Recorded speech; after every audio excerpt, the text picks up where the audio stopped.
जय जगन्नाथ प्रिय दर्शक बंधु आपण को आमर एही विशेष प्रस्तुति को स्वागत। कौन आपण जानिछंती कि आपणक सिंदूर डबारे एमिति एक रहस्य लुचि रही जहा आपणक स्वामी भाग्य को राताराति बदलाई दे पारे। कौन आपण केबे भाबिछंती कि मुंडरे लगाउथिबा टिके सिंदूर केवल सौभाग्यर चिन्ह नुहे बरम यह आपणक घर को धन धान्य पूर्ण करिवार एक शक्तिशाली माध्यम। केउ से ही गोटिए जिनिस जहाकु सिंदूर डबारे रखिले स्वामी दुर्भाग्य दूर होई से जने धनी व्यक्ति परिणत हुअंती। शास्त्र अनुଯାयी केउ भूल कले जने नारी निज स्वामी विनाशर कारण साजी थाए। आजिर एही आलोचना रे आमे सेही समस्त गुड़ रहस्य उपर परदा हटाइबा जहा हुए तो आपण पूर्वर केबे सुनी नथिबे। एही भिडियोटी को शेष पर्यंत निश्चय देखंतु कारण एथिरे लुचि रही आपणक सुखी संसारर सबुठारु बड़ सूत्र। एवं भिडियोटी को लाइक करी तले दिया जाइथिबा कमेंट बॉक्स रे जय मां कमला लिखि दियंतु। मां आपणकर सब बेले मंगल करिवे। तेबे चालंतु डेरी न करी भिडियोटी को संपूर्ण भावे देखिबा। भारतीय संस्कृति और सनातन धर्म रे नारी को गृहलक्ष्मी बोली कुहाଯାଏ। यार अर्थ हेउची घर समस्त श्री समृद्धि और सुख शांति नारीर आचार व्यवहार उपर ही निर्भर करिथाए। जड़े नारी चाहिए निज परिवार को स्वर्ग करिपारे किंबा निजर अजानतरे करा जाइथिबा किछि भूल पाई सर्वनाश को निमंत्रण करिपारे। एही समस्त साधन मध्यरे सिंदूरर महत्व सबुठारु उपरे। सिंदूर केवल एक नाली रंगर गुंड नुहे, यह हेउची माता शक्तिंकर प्रतीक, सतीत्वर प्रमाण एवं स्वामी आयुषर रक्षा कवच। पुराण अनुଯାୟୀ सिंदूरर लाल रंग मंगल ग्रह सह जड़ित जहाँ शक्ति और सौभाग्य प्रदान करिथाए। किंतु केवल सिंदूर लगाइबा यथेष्ट नुहे।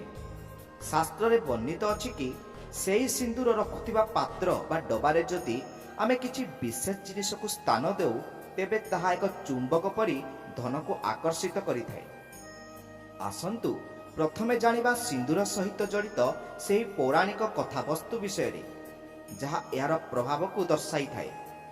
माता पार्वती जेतेबेले प्रभु शिव को पाइबा पई कठोर तपस्या करुथिले सेतेबेले से निजर शक्ति और सतीत्व को एही सिंदूर माध्यम रे प्रकट करिथिले। माता लक्ष्मी मध्य सर्वदा निज कपाल रे सिंदूर धारण करती जहाँ स्थिर सौभाग्यर सूचक। ज्योतिष शास्त्र अनुଯାୟୀ नारीर सिंथिरे सिंदूर रहिले तार स्वामी उपर आसुथिबा समस्त विपद खंडन होइथाए। किंतु आजिर आधुनिक जुगरे आमे अनेक समय रे एही पवित्र जिनिस को नै किछि गुरुतर भूल करि बसुछु जहार प्रभाव सीधासळक स्वामी आर्थिक अवस्था उपर पड़िथाए। वर्तमान सेही रहस्यमय जिनिस विषय कथा आबा जहाँ को सिंदूर डबारे रखिबा पई शास्त्र रे परामर्श दिया जाइछि। सेही जिनिसटी हेउछि एक छोट रूपा मुद्रा किंबा एक गोमती चक्र। आपण हुए तो आश्चर्य हेउथिबे कि रूपा मुद्रा बा गोमती चक्र सहित सिंदूरर संपर्क कौन। प्रकृत रे रूपा को चंद्र ग्रहर कारक बोली धरा जाए जहाँ मन को शांत रखे एवं शुक्र ग्रह को बलवान करे। शुक्र हेउचंती सुख सुविधा और ऐश्वर्यर देवता। जेतेबेले आपण निज सिंदूर डबारे एक छोट रूपा मुद्रा रखती सेतेबेले सेही सिंदूर सकारात्मक शक्ति रे चार्ज हो जाए। सेही सिंदूर को जेतेबेले जने नारी लगाए ताहा तार स्वामी भाग्य थिबा दारिद्र्य को दूर करी उन्नतिर पथ प्रशस्त करे। सेही परी गोमती चक्र को माता लक्ष्मीकर अति प्रिय बोली कुहाଯାଏ। सिंदूर डबारे गोटे छोट गोमती चक्र रखिले घर को टंका पैसार आगमन बढ़ी थाए एवं स्वामी व्यवसाय बा चाकरी रे पदोन्नति होइथाए। किंतु मने रखंतु केवल रखिदेले हेबो नाही, एहार एक निर्दिष्ट विधि अछि। शास्त्र अनुଯାୟୀ कौनसी शुभ शुक्रवार दिन माता लक्ष्मी पाखरे सिंदूर डबा को रखी पूजा करंतु एवं सेही डबारे रूपा मुद्रा बा गोमती चक्रटी को प्रतिष्ठा करंतु। एहा परे प्रतिदिन स्नान सारी सेही डबारु सिंदूर नहीं निज मुंडरे लगांतु। ଏହା କରିବା ଦ୍ୱାରା ନାରୀର ମୁଣ୍ଡରେ ଥିବା ଆଜ୍ଞାଚକ୍ର ଜାଗ୍ରତ ହୁଏ ଏବଂ ସେହି ଶକ୍ତି ସ୍ୱାମୀଙ୍କ ପାଇଁ ଶୁଭ ଫଳ ପ୍ରଦାନ କରେ। ଅନେକ ସମୟରେ ଆମେ ଦେଖୁ କି ସ୍ୱାମୀ ବହୁତ ପରିଶ୍ରମ କରନ୍ତି କିନ୍ତୁ ଉଚିତ ଫଳ ପାଆନ୍ତି ନାହିଁ। ଟଙ୍କା ଆସେ କିନ୍ତୁ ପାଣି ପରି ଖର୍ଚ୍ଚ ହୋଇଥାଏ, ଯାହାର ଅର୍ଥ ହେଉଛି ଘରର ଲକ୍ଷ୍ମୀ ବା ପତ୍ନୀଙ୍କ ଭାଗ୍ୟ ସ୍ୱାମୀଙ୍କୁ ସହଯୋଗ କରୁନାହିଁ। ଏହି ଛୋଟ ପ୍ରତିକାର ଆପଣଙ୍କ ସମ୍ପର୍କରେ ମଧ୍ୟ ମଧୁରତା ଆଣିଥାଏ। ନାରୀମାନେ ଅନେକ ସମୟରେ ଅଜାଣତରେ ସିନ୍ଦୁରକୁ ନେଇ କିଛି ଏମିତି ଭୁଲ କରନ୍ତି ଯାହାଦ୍ୱାରା ଦାରିଦ୍ର୍ୟତା ଘର ମାଡ଼ି ବସେ। ଆପଣ ଜାଣିଛନ୍ତି କି କେବେ ବି ଅନ୍ୟର ସିନ୍ଦୁର ଡବାରୁ ସିନ୍ଦୁର ଲଗାଇବା ଉଚିତ ନୁହେଁ କିମ୍ବା ନିଜର ବ୍ୟବହାର କରୁଥିବା ସିନ୍ଦୁର ଅନ୍ୟ କାହାକୁ ଦେବା ଉଚିତ ନୁହେଁ। ଏହା କରିବା ଦ୍ୱାରା ଆପଣଙ୍କ ଭାଗ୍ୟ ଅନ୍ୟ ପାଖକୁ ଚାଲିଯାଏ ଏବଂ ଆପଣଙ୍କ ସ୍ୱାମୀଙ୍କ ଭାଗ୍ୟ ଦୁର୍ବଳ ହୋଇଯାଏ। ସେହିପରି ଅଇଁଠା ହାତରେ ସିନ୍ଦୁର ଛୁଇଁବା ବା କେଶ ନ କୁଣ୍ଡାଇ ସିନ୍ଦୁର ଲଗାଇବା ମଧ୍ୟ ଅଶୁଭ ବୋଲି ବିବେଚନା କରାଯାଏ। ଶାସ୍ତ୍ର କହେ ସିନ୍ଦୁର ସର୍ବଦା ନିଜର ହୋଇଥିବା ଦରକାର ଏବଂ ଏହାକୁ ଅତି ଯତ୍ନର ସହ ସୁରକ୍ଷିତ ସ୍ଥାନରେ ରଖିବା ଉଚିତ। ଯେଉଁ ଘରେ ସିନ୍ଦୁର ଡବା ଖୋଲା ପଡ଼ିଥାଏ, ଏଣେ ତେଣେ ଗଡ଼ୁଥାଏ, ସେହି ଘରେ ମା ଲକ୍ଷ୍ମୀ କେବେ ବି ବାସ କରନ୍ତି ନାହିଁ। ଦର୍ଶକ ବନ୍ଧୁ, ସିନ୍ଦୁର ଲଗାଇବା ସମୟରେ କେଉଁ ଆଙ୍ଗୁଠି ବ୍ୟବହାର କରୁଛନ୍ତି ତାହା ମଧ୍ୟ ଅତ୍ୟନ୍ତ ଗୁରୁତ୍ୱପୂର୍ଣ୍ଣ। ପ୍ରାୟତଃ ମହିଳାମାନେ ଯେକୌଣସି ଆଙ୍ଗୁଠିରେ ସିନ୍ଦୁର ଲଗାଇ ଦିଅନ୍ତି, କିନ୍ତୁ ଶାସ୍ତ୍ର ଅନୁଯାୟୀ କେବଳ ଅନାମିକା ବା ମୁଦି ଆଙ୍ଗୁଠିରେ ସିନ୍ଦୁର ଲଗାଇବା ସବୁଠାରୁ ଶ୍ରେଷ୍ଠ। ଏହାଦ୍ୱାରା ମାନସିକ ଶାନ୍ତି ମିଳିଥାଏ ଏବଂ ସ୍ୱାମୀଙ୍କ ଆୟୁ ବୃଦ୍ଧି ହୋଇଥାଏ। ଯଦି ଆପଣଙ୍କ ସ୍ୱାମୀଙ୍କ ଉପରେ କିଛି କରଜ ଅଛି ବା ଆର୍ଥିକ ସମସ୍ୟା ଲାଗି ରହୁଛି, ତେବେ ସିନ୍ଦୁର ଡବାରେ ଏକ ଛୋଟ ଲବଙ୍ଗ ରଖିବା ମଧ୍ୟ ବହୁତ ଫଳଦାୟକ ହୋଇଥାଏ। ଲବଙ୍ଗକୁ ନକାରାତ୍ମକ ଶକ୍ତି ନାଶକ ବୋଲି କୁହାଯାଏ। ଏହା ଆପଣଙ୍କ ଘରୁ ଖରାପ ନଜର ଓ ଶନିଙ୍କ କୁଦୃଷ୍ଟିକୁ ଦୂର କରିବାରେ ସାହାଯ୍ୟ କରେ। ଏହି ରହସ୍ୟ କେବଳ ଧନ ପାଇଁ ନୁହେଁ, ବରଂ ଦାମ୍ପତ୍ୟ ଜୀବନର ସୁଖ ପାଇଁ ମଧ୍ୟ ଜରୁରୀ। ପୁରାଣରେ ବର୍ଣ୍ଣିତ ଅଛି କି ଯେଉଁ ସ୍ତ୍ରୀ ସିନ୍ଦୁରରେ ମର୍ଯ୍ୟାଦା ରକ୍ଷା କରେ, ଯମରାଜ ମଧ୍ୟ ସେହି ସ୍ତ୍ରୀର ସ୍ୱାମୀକୁ ଛୁଇଁବାକୁ ଭୟ କରନ୍ତି। ଆପଣ ସତ୍ୟବାନ ସାବିତ୍ରୀଙ୍କ କଥା ଜାଣିଥିବେ। ସାବିତ୍ରୀ ନିଜର ସତୀତ୍ୱ ଓ ସିନ୍ଦୁରର ଶକ୍ତି ବଳରେ ଯମରାଜଙ୍କ ଠାରୁ ନିଜ ସ୍ୱାମୀଙ୍କ ପ୍ରାଣ ଫେରାଇ ଆଣିଥିଲେ। ସେହି ଶକ୍ତି ଆଜି ମଧ୍ୟ ପ୍ରତ୍ୟେକ ନାରୀଙ୍କ ପାଖରେ ଅଛି। କେବଳ ଆବଶ୍ୟକ ହେଉଛି ସଠିକ ବିଧି ଓ ଶ୍ରଦ୍ଧାର ସହ ଏହାକୁ ପାଳନ କରିବା। ଆଗକୁ ଆମେ ଆଲୋଚନା କରିବା କି ସିନ୍ଦୁର ଡବା କେଉଁ ଧାତୁରେ ହେବା ଉଚିତ ଏବଂ ଭୁଲରେ ବି କେଉଁ ଜିନିଷ ସିନ୍ଦୁର ଡବା ପାଖରେ ରଖିବା ଅନୁଚିତ। ଯଦି ଆପଣ ଏହି ପର୍ଯ୍ୟନ୍ତ ଭିଡ଼ିଓଟି ଦେଖିଛନ୍ତି, ତେବେ ନିଶ୍ଚୟ ଆପଣ ନିଜ ସ୍ୱାମୀଙ୍କ ମଙ୍ଗଳ ଚାହୁଁଛନ୍ତି। ତେଣୁ ଏହି ସୂଚନା ଗୁଡ଼ିକ ମନ ଦେଇ ଶୁଣନ୍ତୁ। ପ୍ରଥମରୁ ଆମେ ଜାଣିଲେ ସିନ୍ଦୁର ଡବାରେ ରୂପା ମୁଦ୍ରା ବା ଗୋମତୀ ଚକ୍ର ରଖିବାର ଚମତ୍କାର। ଆଗକୁ ଆମେ ଆହୁରି ଗଭୀର ରହସ୍ୟ ବିଷୟରେ ଜାଣିବା, ଯାହା ଆପଣଙ୍କ ଜୀବନର ମୋଡ଼ ବଦଳାଇ ଦେବ। ଏହା ମନେ ରଖନ୍ତୁ କି ବିଶ୍ୱାସରେ ହିଁ ଭଗବାନ ବାସ କରନ୍ତି। ଆପଣଙ୍କର ଗୋଟିଏ ଛୋଟ ପଦକ୍ଷେପ ଆପଣଙ୍କ ପରିବାରକୁ କୋଟିପତି କରିପାରେ। କ'ଣ ହୁଏ ଯେତେବେଳେ ସିନ୍ଦୁର ତଳେ ପଡ଼ିଯାଏ? କ'ଣ ଏହା କୌଣସି ଅଶୁଭ ସଂକେତ? ଯଦି ସିନ୍ଦୁର ଡବା ଭାଙ୍ଗିଯାଏ, ତେବେ କ'ଣ କରିବା ଉଚିତ? ଏହି ସବୁ ପ୍ରଶ୍ନର ଉତ୍ତର ଜାଣିବା ଆପଣଙ୍କ ପାଇଁ ଅତ୍ୟନ୍ତ ଜରୁରୀ। ଆଜିର ସମାଜରେ ଆମେ ବାହ୍ୟ ଚମକକୁ ଦେଖି ପରମ୍ପରାକୁ ଭୁଲି ଯାଉଛୁ, କିନ୍ତୁ ଶାସ୍ତ୍ରରେ ଏହି ରହସ୍ୟ ଆଜି ମଧ୍ୟ ସେତିକି ପ୍ରାସଙ୍ଗିକ। ସେହି ସିନ୍ଦୁର ଡବାଟିକୁ ନିଜର ଗହଣା ପରି ସାଇତି ରଖନ୍ତୁ, କାରଣ ସେହି ଡବାରେ କେବଳ ସିନ୍ଦୁର ନାହିଁ, ବରଂ ଆପଣଙ୍କ ସ୍ୱାମୀଙ୍କ ସୌଭାଗ୍ୟ ଓ ସମୃଦ୍ଧି ବନ୍ଦୀ ହୋଇ ରହିଛି। ଯଦି ଆପଣ ସେହି ଶକ୍ତିକୁ ସଠିକ ଭାବେ ବ୍ୟବହାର କରିବା ଶିଖିଯିବେ, ତେବେ ଦୁନିଆରେ କୌଣସି ଶକ୍ତି ଆପଣଙ୍କୁ ଗରିବ କରି ରଖିପାରିବ ନାହିଁ। ଚାଲନ୍ତୁ ଏବେ ଜାଣିବା ସେହି ସମସ୍ତ ଭୁଲ ବିଷୟରେ ଯାହା ସାଧାରଣତଃ ମହିଳାମାନେ କରିଥାନ୍ତି ଏବଂ ଯାହାଦ୍ୱାରା ଘରକୁ ଲକ୍ଷ୍ମୀ ଆସିବା ବନ୍ଦ ହୋଇଯାଏ। ଏହି ଯାତ୍ରା ଆହୁରି ରୋମାଞ୍ଚକର ହେବାକୁ ଯାଉଛି, କାରଣ ସିନ୍ଦୁର ସହିତ ଜଡ଼ିତ ଶାସ୍ତ୍ରୀୟ ରହସ୍ୟ ଅତ୍ୟନ୍ତ ଗଭୀର। ଦର୍ଶକ ବନ୍ଧୁ, ଆମେ ଜାଣିଲେ ସିନ୍ଦୁରର ସାମାନ୍ୟ କିଛି ରହସ୍ୟ ଏବଂ କିପରି ଏକ ରୂପା ମୁଦ୍ରା ଆପଣଙ୍କ ଜୀବନ ବଦଳାଇ ଦେଇପାରେ। କିନ୍ତୁ ଏବେ ଯାହା ମୁଁ କହିବାକୁ ଯାଉଛି, ତାହା ଶୁଣିଲେ ଆପଣଙ୍କ ଲୋମ ଟାଙ୍ଗୁରି ଉଠିବ। କ'ଣ ଆପଣ ଜାଣିଛନ୍ତି କି ଆପଣ ଯେଉଁ ଡବାରେ ସିନ୍ଦୁର ରଖୁଛନ୍ତି ତାହା କେଉଁ ଧାତୁରେ ହେବା ଉଚିତ? କ'ଣ ଆପଣ ଜାଣନ୍ତି କି ଭୁଲ ଧାତୁର ଡବା ବ୍ୟବହାର କରିବା ଦ୍ୱାରା ଆପଣଙ୍କ ସ୍ୱାମୀଙ୍କ ଉପରେ ରାହୁଙ୍କ କୁଦୃଷ୍ଟି ପଡ଼ିଥାଏ? ଶାସ୍ତ୍ର ଅନୁଯାୟୀ ସିନ୍ଦୁର ରଖିବା ପାଇଁ ପ୍ଲାଷ୍ଟିକ ଡବା ବ୍ୟବହାର କରିବା ସବୁଠାରୁ ବଡ଼ ଅଶୁଭ ବୋଲି ଧରାଯାଇଥାଏ। ପ୍ଲାଷ୍ଟିକକୁ ଶାସ୍ତ୍ରରେ ଅଶୁଦ୍ଧ ବୋଲି କୁହାଯାଇଛି, ଯାହା ଶନି ଏବଂ ରାହୁଙ୍କୁ ଆମନ୍ତ୍ରଣ କରିଥାଏ। ଯଦି ଆପଣ ନିଜ ସ୍ୱାମୀଙ୍କୁ ସଫଳତାର ଶୀର୍ଷରେ ଦେଖିବାକୁ ଚାହୁଁଛନ୍ତି, ତେବେ ଆଜି ହିଁ ନିଜର ସିନ୍ଦୁର ଡବାଟିକୁ ବଦଳାଇ ଦିଅନ୍ତୁ। ଶାସ୍ତ୍ର କହେ ସିନ୍ଦୁର ସର୍ବଦା ପିତ୍ତଳ କିମ୍ବା ଚନ୍ଦନ କାଠର ଡବାରେ ରଖିବା ଉଚିତ। ଚନ୍ଦନ କାଠର ଡବାରେ ସିନ୍ଦୁର ରଖିଲେ ତାହା ଗୁରୁଗ୍ରହ ବା ବୃହସ୍ପତିଙ୍କୁ ପ୍ରସନ୍ନ କରିଥାଏ। ଯେଉଁ ସ୍ୱାମୀଙ୍କ ଉପରେ ଗୁରୁଙ୍କ କୃପା ରହେ, ତାଙ୍କ ପାଖରେ କେବେ ବି ଧନର ଅଭାବ ହୁଏ ନାହିଁ। ଏହା ସହିତ ସିନ୍ଦୁରରେ ଏକ ଅଦ୍ଭୁତ ଦୈବୀ ସୁଗନ୍ଧ ମଧ୍ୟ ରହିଥାଏ, ଯାହା ମନକୁ ପ୍ରଫୁଲ୍ଲିତ କରିଥାଏ। ଏବେ ଆସନ୍ତୁ ଜାଣିବା ସେହି ଦ୍ୱିତୀୟ ରହସ୍ୟମୟ ଜିନିଷ ବିଷୟରେ, ଯାହାକୁ ସିନ୍ଦୁର ଡବାରେ ରଖିଲେ ସାକ୍ଷାତ ମା ଲକ୍ଷ୍ମୀ ଆପଣଙ୍କ ଘରେ ବାସ କରିବେ। ସେହି ଜିନିଷଟି ହେଉଛି ଏକ ଛୋଟ କର୍ପୂର ଖଣ୍ଡ। କର୍ପୂରକୁ ନକାରାତ୍ମକତାର ଦୂର କରିବାର ସବୁଠାରୁ ଶକ୍ତିଶାଳୀ ମାଧ୍ୟମ ବୋଲି କୁହାଯାଏ। ଯେତେବେଳେ ଆପଣ ସିନ୍ଦୁର ଡବାରେ ଏକ ଛୋଟ କର୍ପୂର ଖଣ୍ଡ ରଖନ୍ତି, ତାହା ଆପଣଙ୍କ ସ୍ୱାମୀଙ୍କ ଚାରିପାଖରେ ଏକ ସୁରକ୍ଷା କବଚ ସୃଷ୍ଟି କରେ। ଅନେକ ସମୟରେ ବାହାରେ କାମ କରୁଥିବା ବେଳେ ସ୍ୱାମୀଙ୍କୁ ଅନେକ ଲୋକଙ୍କ କୁଦୃଷ୍ଟି ବା ନଜର ଲାଗିଥାଏ, ଯାହା ତାଙ୍କ ପ୍ରଗତିରେ ବାଧା ସୃଷ୍ଟି କରେ। କର୍ପୂର ମିଶ୍ରିତ ସିନ୍ଦୁର ମୁଣ୍ଡରେ ଲଗାଇବା ଦ୍ୱାରା ସେହି ସମସ୍ତ ଖରାପ ଶକ୍ତି ନଷ୍ଟ ହୋଇଯାଏ।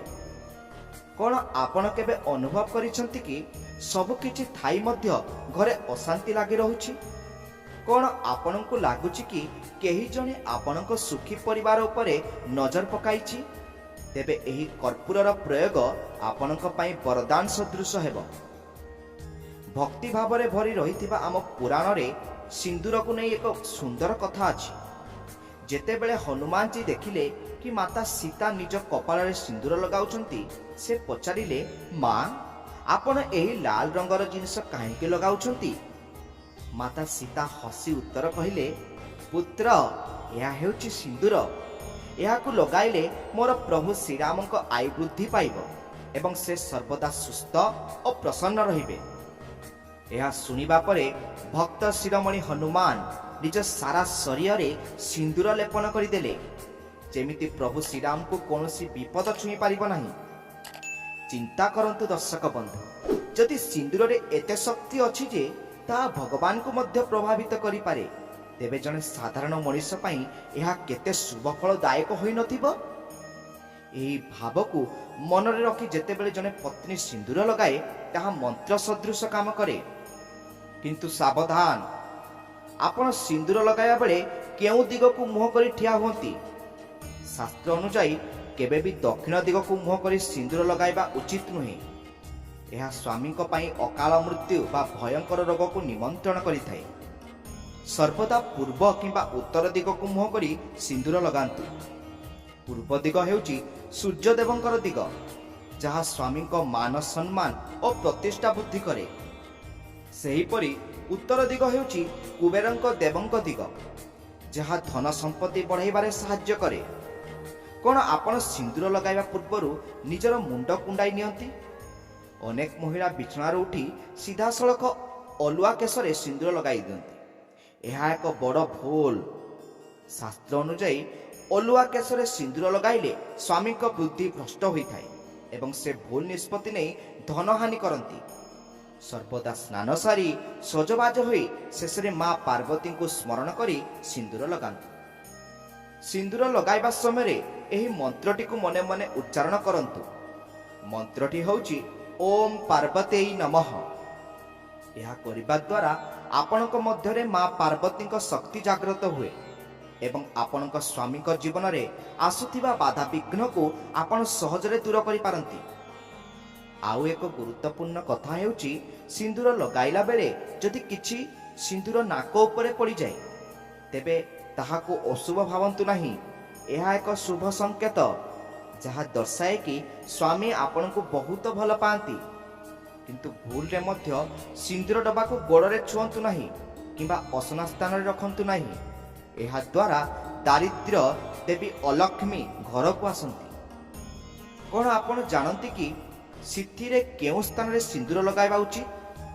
ଆଜିକାଲି ଫ୍ୟାସନ ଯୁଗରେ ମହିଳାମାନେ କେଶ ଭିତରେ ସିନ୍ଦୁରକୁ ଲୁଚାଇ ରଖୁଛନ୍ତି। ଶାସ୍ତ୍ର କହେ ସିନ୍ଦୁର ଯେତେ ଲମ୍ବା ଓ ସ୍ପଷ୍ଟ ଦେଖାଯିବ ସ୍ୱାମୀଙ୍କ ଭାଗ୍ୟ ସେତେ ଅଧିକ ଉଜ୍ଜଳ ହେବ। ଯଦି ଆପଣ ସିନ୍ଦୁରକୁ କେଶ ଭିତରେ ଲୁଚାଉଛନ୍ତି ତେବେ ଆପଣ ନିଜ ସ୍ୱାମୀଙ୍କ ସୌଭାଗ୍ୟକୁ ମଧ୍ୟ ଲୁଚାଇ ଦେଉଛନ୍ତି। ତାଙ୍କର ପରିଶ୍ରମ ଲୋକଙ୍କ ନଜରକୁ ଆସିବ ନାହିଁ ଏବଂ ସେ ଉଚିତ ସମ୍ମାନ ପାଇବେ ନାହିଁ। ସେଥିପାଇଁ ସର୍ବଦା ସିନ୍ଥିର ମଝି ଭାଗରେ ସ୍ପଷ୍ଟ ଭାବେ ସିନ୍ଦୁର ଲଗାନ୍ତୁ। ଏହା କେବଳ ଧର୍ମ ନୁହେଁ ବରଂ ବିଜ୍ଞାନ ସମ୍ମତ ମଧ୍ୟ। ସିନ୍ଥିରେ ସେହି ସ୍ଥାନରେ ମସ୍ତିଷ୍କର ଏକ ଗୁରୁତ୍ୱପୂର୍ଣ୍ଣ କେନ୍ଦ୍ର ଥାଏ, ଯେଉଁଠାରେ ସିନ୍ଦୁରରେ ଥିବା ପାରଦ ଚାପ ସୃଷ୍ଟି କରି ମନକୁ ସ୍ଥିର କରେ। ଆପଣଙ୍କ ସିନ୍ଦୁର ଡବାରେ ଯଦି ସିନ୍ଦୁର ଶେଷ ହୋଇଯାଏ ତେବେ କେବେ ବି ଡବାକୁ ସମ୍ପୂର୍ଣ୍ଣ ଖାଲି ରଖନ୍ତୁ ନାହିଁ। ଖାଲି ସିନ୍ଦୁର ଡବା ଦୁର୍ଭାଗ୍ୟର ସୂଚକ। ନୂଆ ସିନ୍ଦୁର ଆଣିବା ପୂର୍ବରୁ ସେଥିରେ ଟିକେ ସିନ୍ଦୁର ବାକି ଥିବା ଦରକାର। ସେହିପରି ଅନ୍ୟ କୌଣସି ମହିଳାଙ୍କ ସହିତ ନିଜର ସିନ୍ଦୁର ସେୟାର କରନ୍ତୁ ନାହିଁ। ଏପରିକି ନିଜ ଭଉଣୀ ବା ମାଙ୍କୁ ମଧ୍ୟ ନିଜ ବ୍ୟବହାର କରୁଥିବା ସିନ୍ଦୁର ଦେବା ଅନୁଚିତ। ପ୍ରତ୍ୟେକ ନାରୀର ସୌଭାଗ୍ୟ ତାର ନିଜସ୍ୱ ହୋଇଥାଏ। ଯେତେବେଳେ ଆପଣ ସିନ୍ଦୁର ବାଣ୍ଟନ୍ତି ଆପଣ ନିଜ ସ୍ୱାମୀଙ୍କ ଭାଗ୍ୟର କିଛି ଅଂଶ ବାଣ୍ଟି ଦିଅନ୍ତି। ଯଦି କାହାକୁ ସିନ୍ଦୁର ଦେବାକୁ ଚାହୁଁଛନ୍ତି ତେବେ ନୂଆ ପ୍ୟାକେଟ ଆଣି ଉପହାର ଦିଅନ୍ତୁ, କିନ୍ତୁ ନିଜ ଡବାରୁ କଦାପି ନୁହେଁ। ଦର୍ଶକ ବନ୍ଧୁ, ଆମେ ଅନେକ ସମୟରେ ପ୍ରଶ୍ନ କରୁ, ଆମେ ତ ସବୁ ପୂଜା ପାଠ କରୁଛୁ ତଥାପି ଘରକୁ ଉନ୍ନତି କାହିଁକି ଆସୁନାହିଁ? ହୁଏତ ଏହାର ଉତ୍ତର ଆପଣଙ୍କ ସିନ୍ଦୁର ଡବାରେ ହିଁ ଲୁଚି ରହିଛି। କ'ଣ ଆପଣ ସେହି ଡବାରେ କେବେ ମହତ୍ ଶ୍ରୀ ବା କେଶରର କିଛି ଅଂଶ ରଖିବାକୁ ଚେଷ୍ଟା କରିଛନ୍ତି? କେଶର ହେଉଛି ସବୁଠାରୁ ଶୁଦ୍ଧ ଓ ମୂଲ୍ୟବାନ ବସ୍ତୁ। ସିନ୍ଦୁର ଡବାରେ ଟିକେ କେଶର ମିଶାଇଲେ ତାହା ସ୍ୱାମୀଙ୍କ କୁଣ୍ଡଳୀରେ ଥିବା ସୂର୍ଯ୍ୟ ଦୋଷକୁ ଦୂର କରେ। ସୂର୍ଯ୍ୟ ହେଉଛନ୍ତି ସଫଳତାର କାରକ। ଯେଉଁ ସ୍ୱାମୀଙ୍କ ସୂର୍ଯ୍ୟ ବଳବାନ ହୁଅନ୍ତି ସେ ରାଜା ପରି ଜୀବନ ଅତିବାହିତ କରନ୍ତି। ଏବେ ଆପଣ ଭାବୁଥିବେ ଏତେ ସବୁ ନିୟମ କ'ଣ ପାଳନ କରିବା ସମ୍ଭବ? ମନେ ରଖନ୍ତୁ, ଭକ୍ତିରେ କଠିନ କିଛି ନାହିଁ। ଆପଣଙ୍କ ଶ୍ରଦ୍ଧା ହିଁ ଆପଣଙ୍କ ଶକ୍ତି। ପ୍ରତି ଶୁକ୍ରବାର ଦିନ ସିନ୍ଦୁର ଡବାକୁ ଧୂପ ଦୀପ ଦେଖାଇବା ଦ୍ୱାରା ଘରର ସୁଖ ସମୃଦ୍ଧି ଅକ୍ଷୟ ରହେ। କ'ଣ ହେବ ଯଦି ମୁଁ ଆପଣଙ୍କୁ ଏମିତି ଏକ ରହସ୍ୟ କହିବି ଯାହା ସିନ୍ଦୁର ଲଗାଇବା ସମୟରେ ଆପଣଙ୍କ ସ୍ୱାମୀଙ୍କର କେବେ ବି ଦୁର୍ଘଟଣା ଘଟିବ ନାହିଁ? କ'ଣ ସେହି ବିଶେଷ ଚିହ୍ନ ଯାହା ସିନ୍ଦୁର ଡବା ଉପରେ ଅଙ୍କନ କରିବା ଦ୍ୱାରା ଧନର ବର୍ଷା ହେବ? ଭିଡ଼ିଓର ଏହି ଶେଷ ପର୍ଯ୍ୟାୟରେ ଜାଣିବା ସେହି ସବୁଠାରୁ ବଡ଼ ଭୁଲ ବିଷୟରେ ଯାହା 90% ମହିଳା ଅଜାଣତରେ କରନ୍ତି ଏବଂ ଯାହା ସ୍ୱାମୀକୁ କାଙ୍ଗାଳ କରିଦିଏ। ଏବେ ମୁଁ ଆପଣଙ୍କୁ ଦେବି ସେହି ଅମୂଲ୍ୟ ଗୁପ୍ତ ମନ୍ତ୍ର ଓ ବିଧି ଯାହା ଆପଣଙ୍କ ସଂସାରକୁ ସୁନା କରିଦେବ। ଏହା ଜାଣିବା ପାଇଁ ଭିଡ଼ିଓଟିକୁ ଆଦୌ ସ୍କିପ୍ କରନ୍ତୁ ନାହିଁ। ମନେ ରଖନ୍ତୁ, ସିନ୍ଦୁର କେବଳ ସାଜସଜ୍ଜା ନୁହେଁ, ଏହା ହେଉଛି ଏକ ମହାଶକ୍ତି।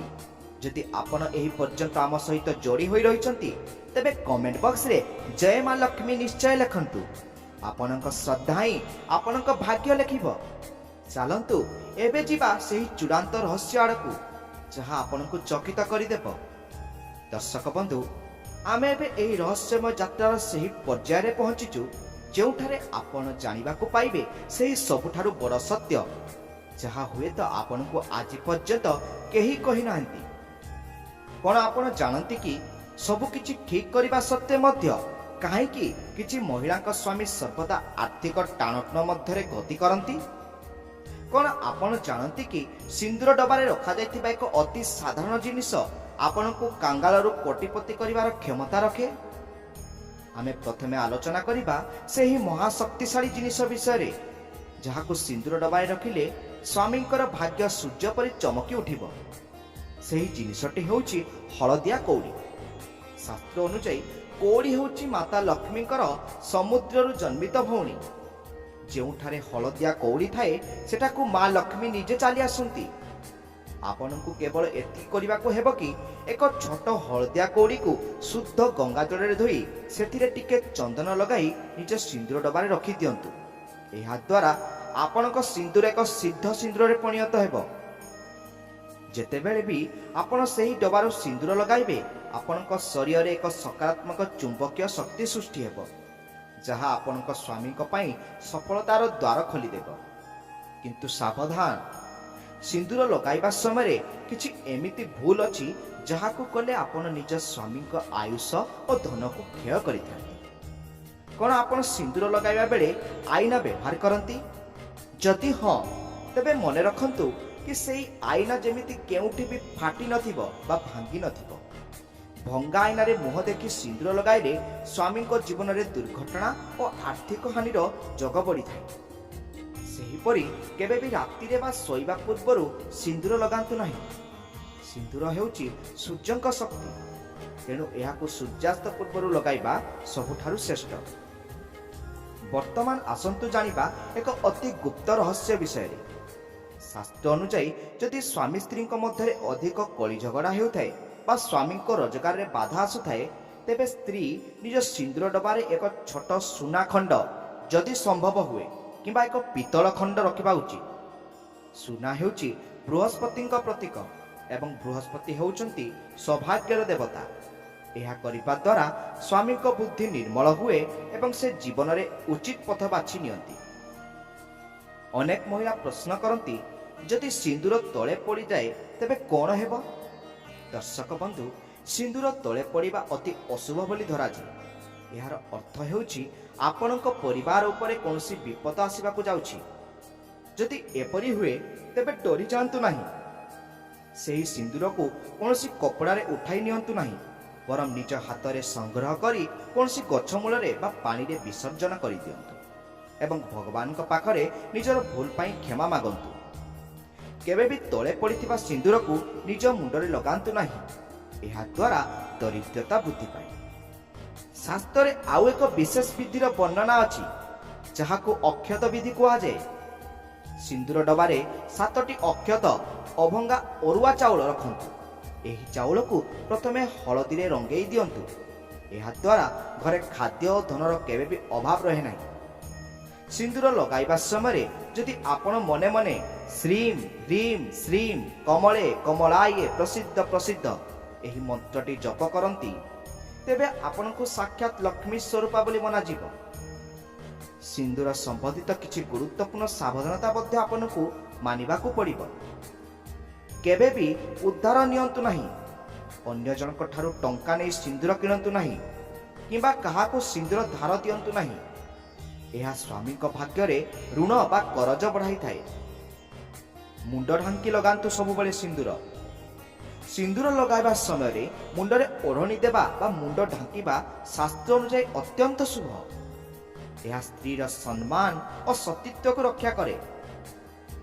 ସିନ୍ଦୁର ଡବା ଯେମିତି ବାହାର ପଟୁ ଅସନା ନ ହୁଏ, ଅସନା ଡବା ଦୁର୍ଭାଗ୍ୟକୁ ଟାଣି ଆଣେ। ପ୍ରତି ପୂର୍ଣ୍ଣିମାରେ ଡବାଟିକୁ ସଫା କପଡ଼ାରେ ପୋଛି ସେଥିରେ ନୂଆ ସିନ୍ଦୁର ଭରନ୍ତୁ।